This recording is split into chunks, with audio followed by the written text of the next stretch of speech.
Du sable blanc venu d'Égypte sur le sable noir de l'étang salé, le futur terrain de sport de la plage va changer de couleur. La décision de la mairie pour pouvoir accueillir des compétitions nationales et internationales. La couleur et la température du sable rendant le site impraticable en plein été austral. Mais le projet fait déjà des remous avec des questions sur son impact environnemental. On en parle dans un instant. Pour son sable noir brûlant en plein été, la plage de l'étang salé va bientôt se recouvrir par endroits d'un manteau beaucoup plus clair. Du sable blanc venu tout droit d'Égypte doit venir habiller le futur terrain sportif. 1800 mètres carrés pour faciliter les compétitions de beach soccer, de volley ou de tennis. Alors forcément, le concept interroge sur son impact écologique surtout. Il n'en fallait pas plus en cette période de pré-campagne municipale pour mettre le feu aux poudres. Sur place, le reportage de Rebecca Alexis-Langard.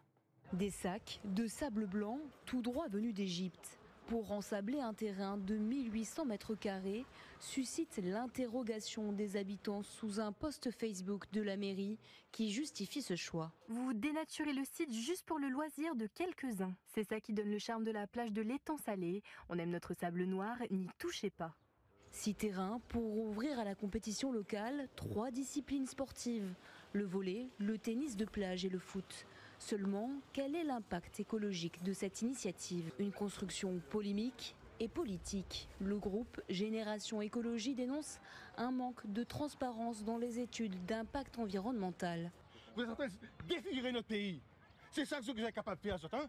Défigurer la forêt, défigurer la plage de l'étang salé, qui est une plage de sable noir. Ça nous tient, c'est notre quai, ça, c'est les clubs qui je sais, mais vous aurez dû réfléchir à 2 fois. Qu'est-ce qui a lancé ça? Moi, j'ai amené un bocal, là. Moi, je veux voir ce qu'il y a dedans. Quelle merde il y a là-dedans? Et quand il y aura une forte houle, ça va se mélanger avec le sable noir et ça va s'étaler partout sur la forêt. Du sable blanc qui vient d'Égypte. On ne connaît pas donc la qualité de ce sable. Et quand je dis la qualité, on ne sait pas ce qu'il y a dedans. Est-ce qu'il a été contrôlé à l'arrivée? A priori, ce n'est pas le cas.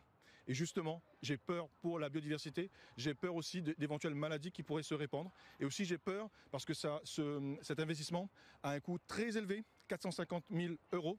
Et s'il est en zone tampon entre la plage et l'arrière-plage, avec le mouvement de la houle, il peut disparaître. Et on paye assez cher nos impôts comme ça, l'étang salé, pour voir disparaître sous les flots cette plage.